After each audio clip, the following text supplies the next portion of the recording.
하나님의 말씀은 하바국 2장 18절입니다.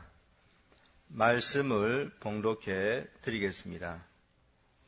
새긴 우상은 그 새겨 만든 자에게 무엇이 유익하겠느냐? 부어 만든 우상은 거짓 스승이라. 만든 자가 이 말하지 못하는 우상을 의지하니 무엇이 유익하겠느냐?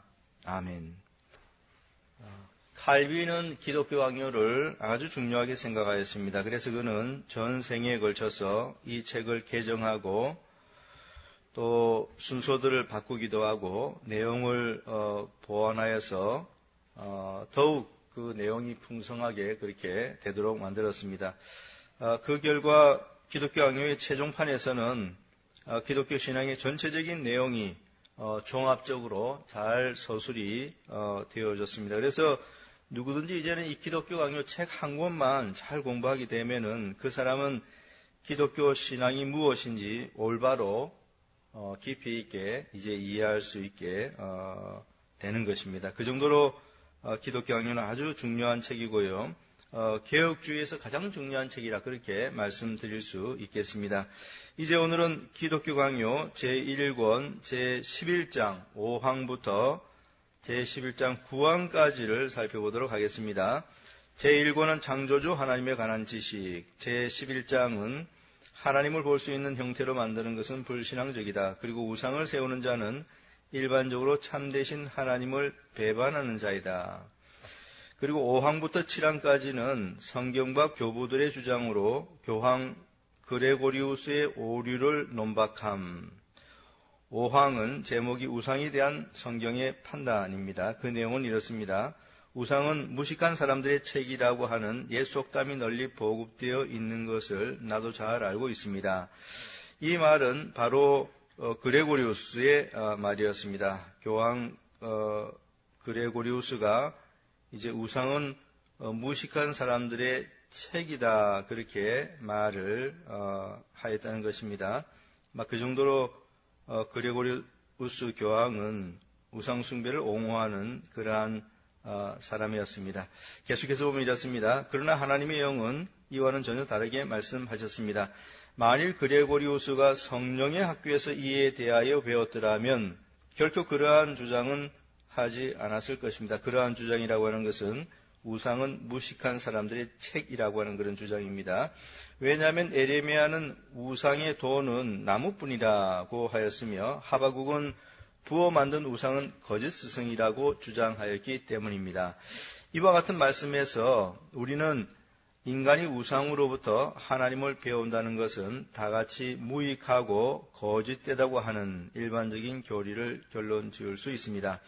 불경한 미신을 위해 형상을 남용한 자들이 우상 숭배자들이지요. 선지자들에게 책망을 받았다는 것에 대해 만일 어떤 사람이 이의를 제기한다면 나도 그럴 수 있다고 인정합니다. 그러나 교황주의자들이 확실한 원리로 결정한 것, 곧 우상은 책의 역할을 한다고 하는 주장을 예언자들이 전적으로 정죄한 것은 모든 사람이 명백하게 아는 바라고 나는 전파합니다. 왜냐하면 예언자들은 참되신 하나님과 우상을 대립시키고 결코 조화될 수 없는 것으로 대치시켰기 때문입니다. 방금 내가 위에서 인용한 몇 구절에서 이와 같은 비교가 제시되었습니다. 유대인들이 예배한 분은 오직 유일하신 참되신 하나님이었습니다. 그러므로 이 하나님을 표현하기 위하여 보이는 형상을 만든다는 것은 사악한 일이요 거짓된 일입니다. 그러니까 우상 숭배는 사악한 일이라고 칼빈이 말을 하고 있습니다. 성경에 계시된 유일하고 참되신 하나님을 여러분이 잘 아시는 것처럼 영으로 존재하고 계시는 그런 분이십니다. 요한복음 4장 24절에 하나님은 영이시니라고 그렇게 말씀하시지 않았습니까? 하나님은 우리와 같은 육체를 가지고 계시지 않습니다. 그렇기 때문에 하나님을 영으로 존재하신 하나님을 물질적인 형상으로 이제 표현한다는 거 그거 있을 수가 없는 일이고요. 그러한 일은 하나님을 모독하는 아주 사악한 그러한 일인 것입니다. 그런데도 불구하고 교황주의자들은 바로 그와 같은 일을 자행하였습니다. 그래서 가톨릭 성당에 보면은요, 그 안에 여러 가지 우상들이 가득합니다. 마리아상이 있지요. 또 여러 성인들의 우상을 만들어 놓았습니다. 그리고 유골 숭배도 하고 성체 숭배도 합니다. 그래서 이 가톨릭에 다니는 사람들을 보면은 그 성당 안에 들어가서 그런 형상들 앞에서 절을 합니다. 숭배하는 것이죠.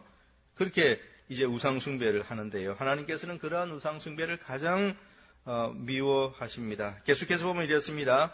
그리고 그러한 형상에서 하나님을 인식하고자 하는 자들이야말로, 그러니까 우상을 만들어 놓고 그 우상으로부터 이제 거기 하나님이 있다고 인식하려고 하는 그러한 자들 말합니다.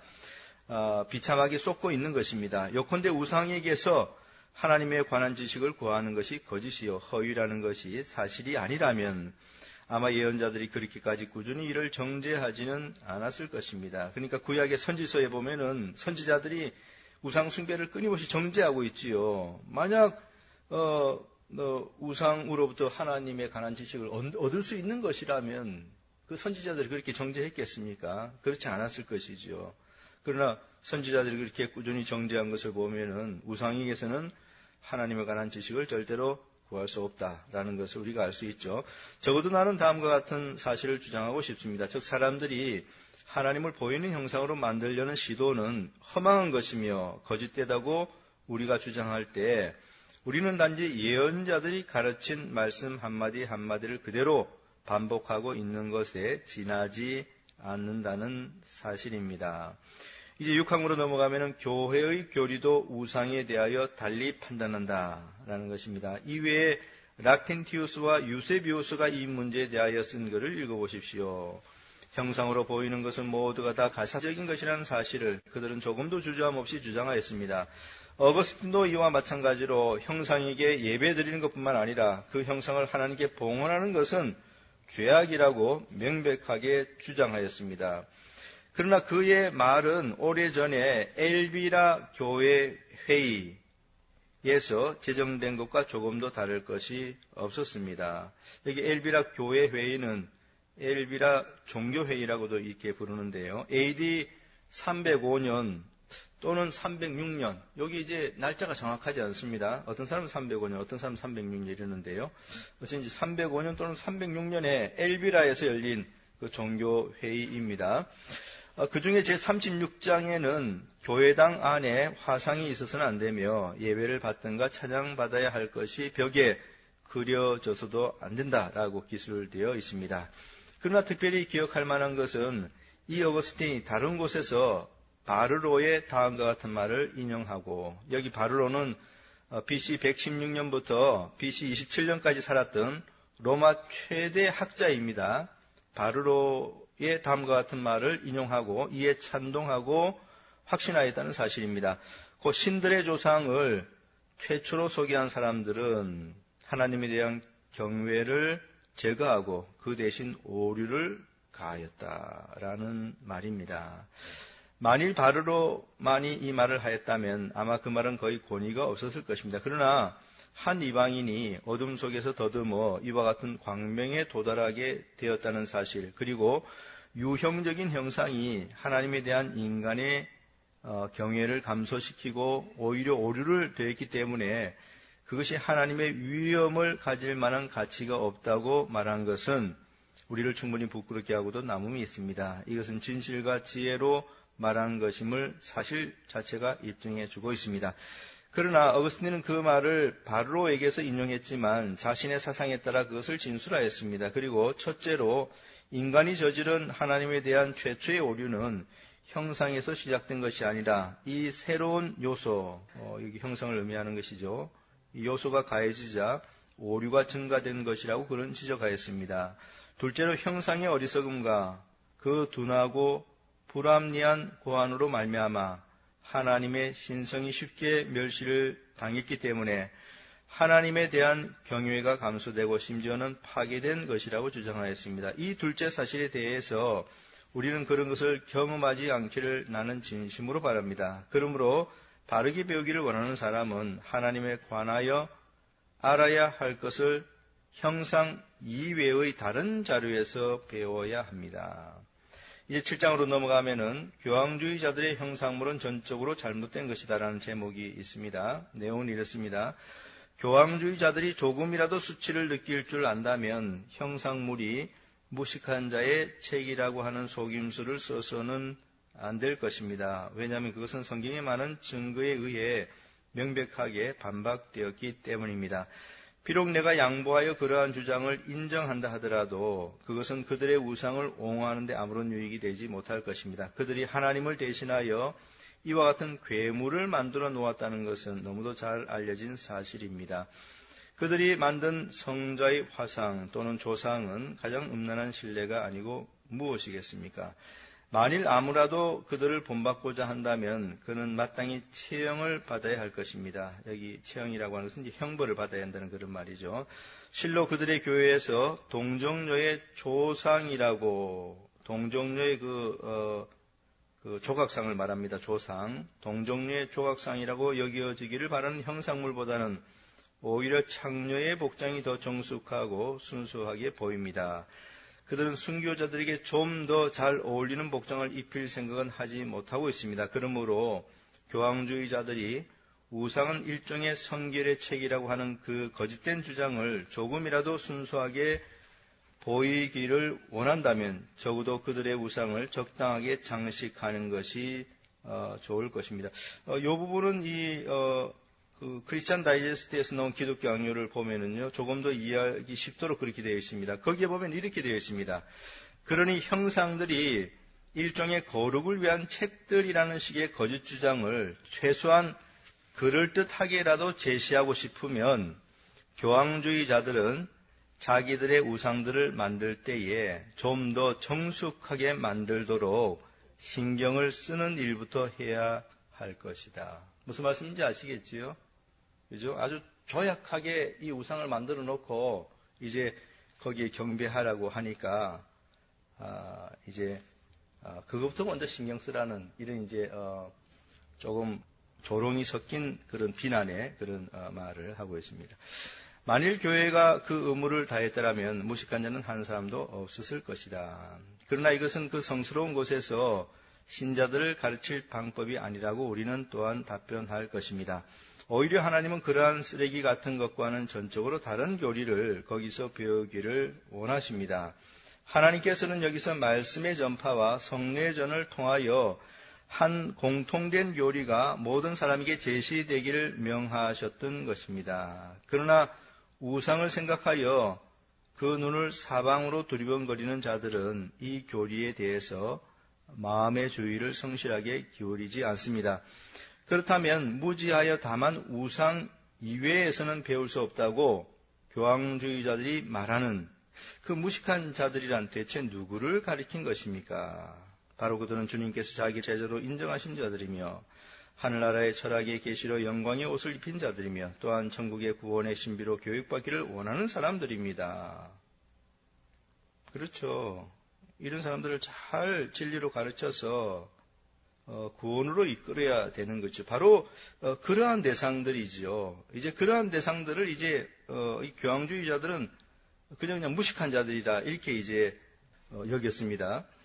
그 다음에 계속 보면 이제 뭐라고 말하는지 한번 봅시다. 실로 나는 오늘날도 그러한 책 없이는 아무것도 할 수 없는 사람이 적지 않게 있다는 것을 인정합니다. 그러나 내가 여기서 묻고 싶은 것은 그들이 이렇게 무식하게 된 것이 그들을 교육하기에 적합했던 그 교리를 탈취당한 데서 온 것이 아니고 어디서 왔겠습니까? 그러니까 교리를 제대로 배우지 못한 것으로 인해서 무식하게 되었다라는 그런 말이죠. 그죠? 그러면은 교리를 이제 제대로 배우지 못했는데 어떻게 해서 교리를 제대로 배우지 못했겠습니까? 그것은 교황주의자들이 가르치지 않아서 그런 것이죠. 자신들의 책무를 다하지 못해서 그런 것이죠. 그 뒤에 그 내용이 나옵니다. 실로 교회의 지도자들이 가르치는 임무를 우상에게 넘겨주었다는 것은 그들이 벙어리였다는 것 이외에 다른 이유가 없습니다. 그렇죠? 여기 칼빈이 말하는 바는요, 교황주의자들이 가르치지 않아서 사람들이 그 결과 무식하게 되었다는 것입니다. 그러니까 교황주의자들이 가르치는 인물을 자신들이 가르쳐야 되는데 그것을 이제 우상에게 넘겨 주었지요. 그러니까 그러한 사람들이 지도 아래에 있던 그 사람들은요, 한결같이 다 우상에게서 뭘 배울 수 있겠습니까? 한결같이 다 무식하게 된 것입니다. 누구의 책임입니까? 바로 이 교황주의자들의 책임이 아니고 그 무엇이겠습니까? 상황이 그러한데도 우상이 무식한 자들의 책이라고 운운하는 것은 가장 악한 그런 말인 것입니다. 그러니까 우상에 가면은 우상이 책이라고 했으니까 거기서 배우라는 말이죠. 그러니까 무식한 사람들은 우상에 가면은 우상이 책이기 때문에 그들에게 배우라는 이런 말인 것입니다. 이런 무책임한 말이 또 어디에 있겠습니까?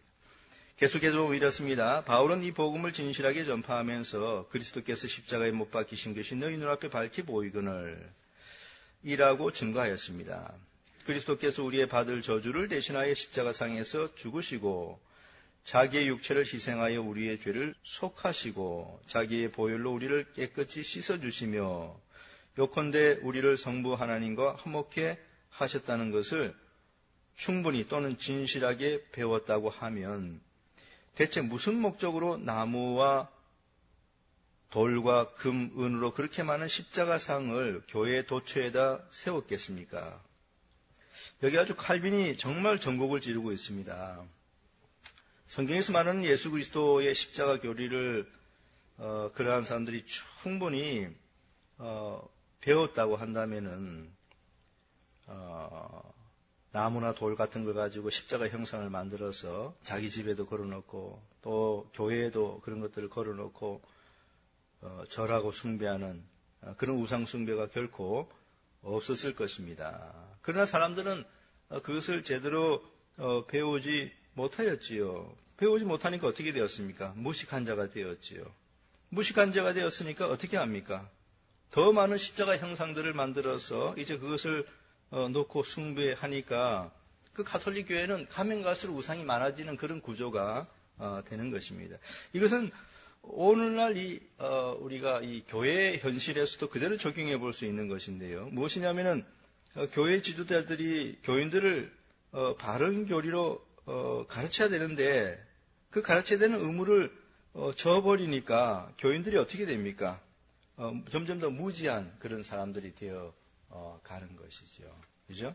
그러니까 그 무지한 사람들이 아무것도 알지를 못하니까 그 신앙이 대단히 이제 불건전하게 되는 것입니다. 교황주의자들이 교리를 그들의 신도들에게 가르치지 않았습니다. 그러면서 우상이 가서 배워라. 우상이 책이다. 그렇게 이제 말을 했죠. 그러니 사람들은 무식하게 된 것이고, 그래서 그 결과 더 많은 우상들을 만들어서 이제 섬기게 되는 악순환이 계속 되는 것입니다. 계속해서 보면 이렇습니다. 이 한 가지 교리만으로도 나무와 돌로 만든 1000개의 십자가상에서보다 더 많은 것을 배울 수 있었을 것입니다. 그러나 탐욕적인 사람들은 하나님의 말씀을 듣는 것보다는 오히려 금, 은으로 만든 십자가상에 저들의 마음과 눈을 더 집착하게 될 것입니다. 이제 8항부터 15항까지는 조각과 회화는 하나님의 선물이지만 결과적으로 형상의 사용과 예배 부패의 기원이 된다라는 것입니다. 8항 형상의 기원, 유형적인 신격에 대한 인간의 욕구입니다. 내용은 이렇습니다. 다음으로 우상의 기원에 대한 잠언의 말은, 여기 잠언이라고 하는 것은 지혜서를 뜻합니다. 영어로 The Book of Wisdom입니다. 거의 일반적으로 동의를 얻고 있습니다. 그 우상을 처음으로 창시한 자들은 죽은 자를 존경한 자들이었습니다. 따라서 그들은 죽은 자를 기념하기 위하여 그들을 미신적으로 예배하게 되었습니다. 이 말은요, 죽은 자들에게 명예를 부여하기 위하여 이제 그들을 우상으로 만들어 놓고 이제 미신적으로 그 우상을 섬긴다, 숭배한다, 그런 의미입니다. 나는 이 왜곡된 습관이 매우 오래된 것으로 알고 있습니다. 따라서 그것이 우상 숭배에 대한 인간의 갈망에 불을 붙인 도화선이라는 것도 나는 부인하지 않습니다. 그러나 이것이 그 악의 최초의 원인이었다고는 생각지 않습니다. 왜냐하면 이교의 저술가들이 자주 말하는 사자상을 신성시하려는 열망이 유행되기 전에 벌써 우상이 사용되고 있었다는 것을 모세에게서 알 수 있기 때문입니다. 모세는 라헬이 그 아버지의 우상을 훔쳤다고 말하면서 우상을 사용하는 일이 흔히 있는 죄악으로 기록하였습니다. 이 사실에서 우리는 인간의 본성을 말하자면 우상을 만들어내는 영원한 공장이라고 결론 지을 수 있습니다. 홍수 위에는 세계는 새롭게 재생되었습니다. 그러나 여러 해가 지나기도 전에 사람들은 그들 멋대로 신들을 만들어냈습니다. 그러므로 그 거룩한 족장이 노아를 말하는 것이죠. 여전히 살아있는 동안 그 자손들이 우상 숭배에 빠졌다는 것은 있을 수 있는 일이었습니다. 그리하여 하나님께서 얼마 전에 가장 무서운 심판으로 홍수 심판이죠. 그 타락을 정화시킨 땅이 다시 우상으로 더럽혀지는 것을 노아는 쓰라린 고통 없이는 볼 수 없었을 것입니다. 이는 여호수아가 증거한 대로 아브라함이 태어나기 전에 이미 데라와 나홀은 거짓 우상을 섬긴 자들이었기 때문입니다. 여호수아서 24장 2절에 보면은 데라와 나홀은 이제 우상을 섬겼다 그렇게 되어 있습니다. 만일 셈의 자손이 매우 빨리 타락하였다면 이미 조상 안에서 저주받은 함의 자손에 대해서는 어떻게 판단해야 되겠습니까? 셈의 자손이 빨리 타락했다면 함의 자손은 더 빨리 타락하게 된 것이지요. 다음과 같은 것을 말할 수 있겠습니다. 인간의 마음은 교만과 무모한 것으로 꽉 차 있어서 자신의 능력에 따라 감히 신을 상상해 내기까지 합니다. 그리고 인간의 마음은 완만하게 어리석음과 무지에 완전히 젖어 버리기 때문에 그것은 공허하고 허망한 환영을 하나님으로 상상합니다. 이러한 악에는 다시 새로운 악이 함께하는 법입니다. 즉 인간은 내적으로 상상한 하나님을 수공으로 표현해 내려고 애씁니다. 그러니까 마음속으로 이제 상상하고 그것을 이제 물질을 가지고 만들어서 이제 우상을 이제 표현해 낸다는 그런 말이죠. 그러므로 마음은 우상을 잉태하고 손으로 그 우상을 만들어냅니다. 하나님께서 자신을 유형적으로 나타내시지 않는 한 인간은 하나님이 그들과 함께 계시다는 것을 믿지 않는 것이 곧 우상숭배의 기원이라는 것은 이스라엘 백성의 신뢰가 입증해 줍니다. 상당히 중요한 말입니다. 하나님께서 자신을 유형적으로 나타내시지 않는 한 인간은 하나님이 그들과 함께 계시다는 것을 믿지 않는 것, 이게 바로 우상숭배의 기원이라는 거죠. 그것은 이제 이스라엘 백성들의 신뢰를 통해서 입증된다는 것입니다. 이스라엘 백성들은 말하기를 일어나라 우리를 인도할 신을 우리를 위하여 만들라. 이 모세 곧 우리를 애굽 땅에서 인도하여 낸 사람은 어찌 되었는지 알지 못함이니라고 하였습니다. 그들은 실로 하나님이 존재하신다는 걸 알고 있었고 수많은 이적을 통해서 하나님의 권능을 경험하였습니다. 그렇죠? 그러나 그들은 통치하시는 하나님의 증거로서 하나님의 얼굴을 어떤 유형적인 상징으로 우상을 조각하는 그런 것을 말하는 것입니다. 어떤 유형적인 상징으로 볼 수 없는 한 조각한 우상으로 볼 수 없는 한 하나님께서 그들 가까이 계시다는 것을 믿지 않았습니다. 그러므로 그들은 고국 행진에 가나안 땅을 향해서 행진하는 고국 행진의 인도자가 바로 하나님이었음에도 불구하고 우상이 인도한다고 인정하려 했습니다. 우리는 일상생활의 경험에서 육신은 항상 자기와 비슷한 허구를 얻고 나서는 무분별하게도 그것이 바로 하나님의 상인 것처럼 하나님의 상인 것처럼 위안을 얻는데 이렇게 하기 전에는 그것은 결코 만족을 얻지 못한다는 것을 배우게 됩니다. 세계가 창조된 이래 거의 모든 시대에 걸쳐서 인간은 이 맹목적인 욕망에 따라 볼 수 있는 상징물들을 만들어 세우고 그죠? 볼 수 있는 상징물들 조각한 우상이죠. 그것을 이제 만들어 놓고 그것을 세웠다 그랬습니다.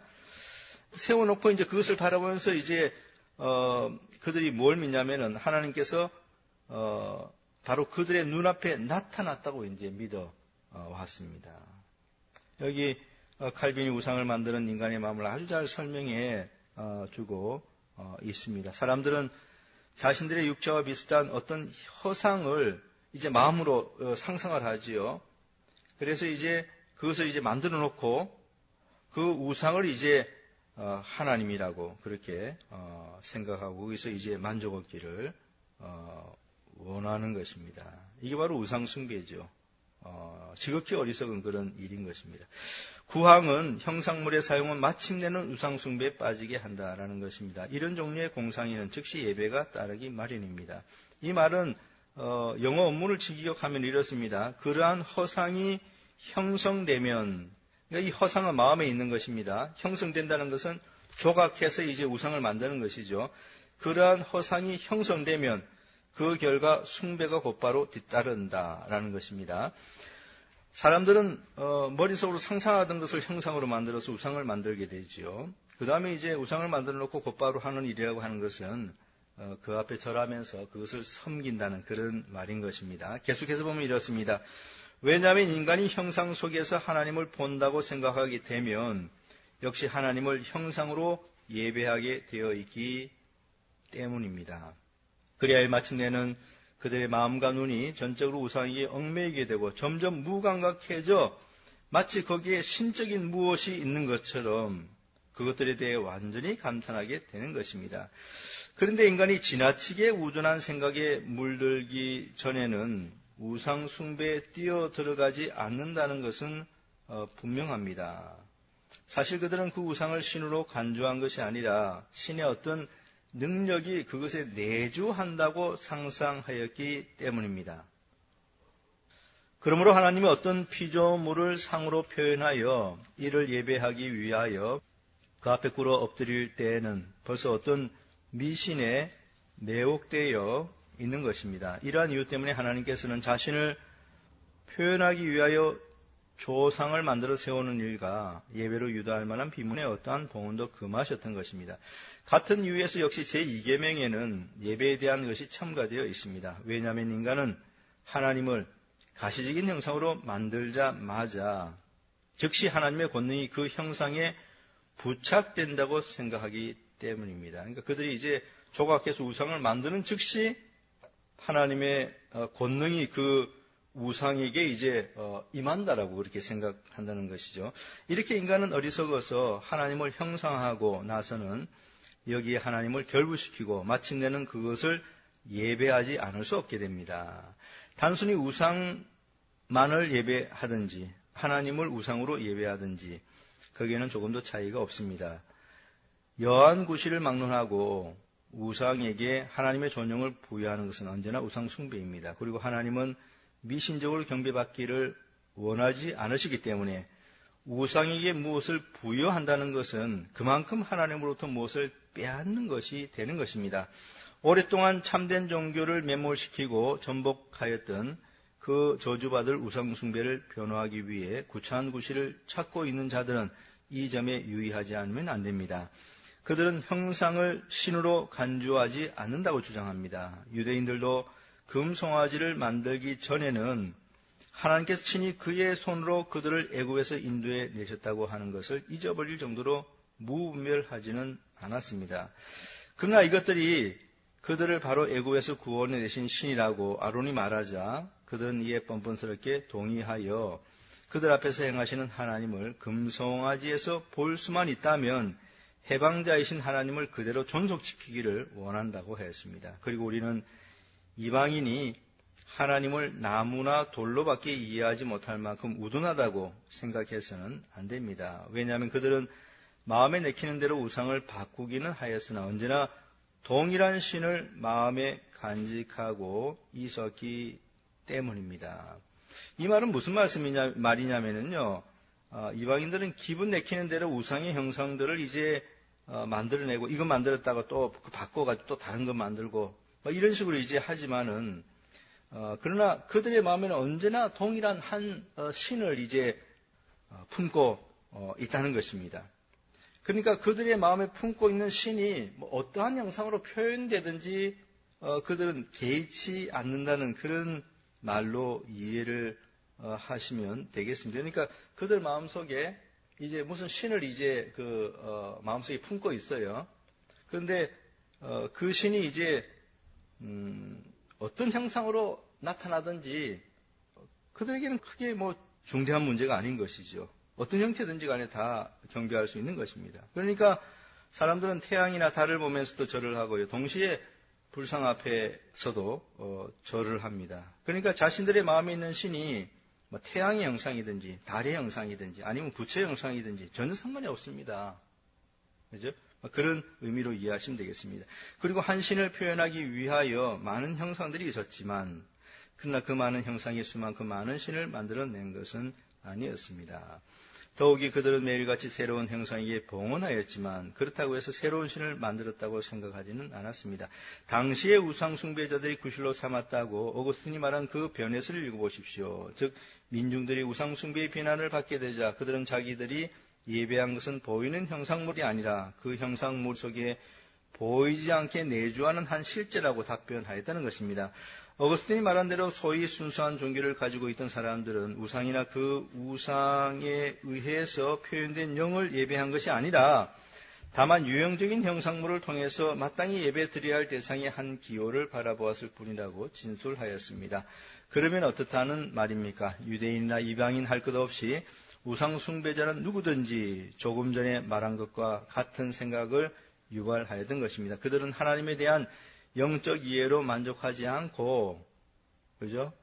우리는 성경을 보면서 하나님에 대해서 영적으로 이제 이해하는 것으로 만족하고, 이제 그렇게 신앙생활합니다. 그러나 이 사람들은 그런 것으로 만족하지 않고, 오히려 형상물을 통하여 한층 더 확실하고 한층 더 친근한 이해가 그들에게 주어질 것이라고 그렇게 생각을 하였습니다. 그들이 일단 이렇게 하나님을 왜곡된 우상으로 즐겨 만들고 나서부터는 끊임없이 새로운 계교에 미혹되어 마침내는 하나님이 우상을 통하여 그 권능을 나타내신다고까지 생각하기에 이르렀습니다.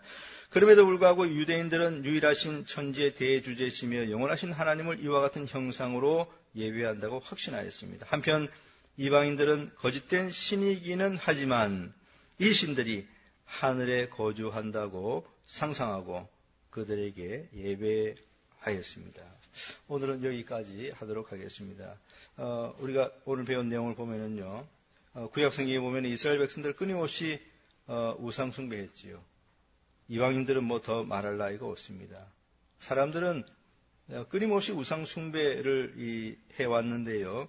하나님께서는 이것을 가장 미워하시고 여기에 대해서 가장 분노하십니다. 그리고 특별히 이 카톨릭 교회 있지 않습니까? 이렇게 하나님께서 싫어하는 그런 우상을 만들고 이제 신도들에게 숭배하도록 그렇게 만들죠. 그래서 거기에 가보면 마리아상을 만들어 놓고 이제 거기 절하도록 하고요. 또 성인들의 그 모습을 조각물로 만들어 가지고 이제 숭배하도록 하죠. 유골도 숭배하게 하고요. 또 심지어 성찬식을 하면서도 이제 그것을 이제 우상숭배처럼 숭배하도록 만듭니다. 그러니까 가톨릭 교회는 대단히 조심해야 되는 것이죠. 하나님께서 그러한 것들을 가장 싫어하십니다. 오늘은 여기까지 하도록 하겠습니다.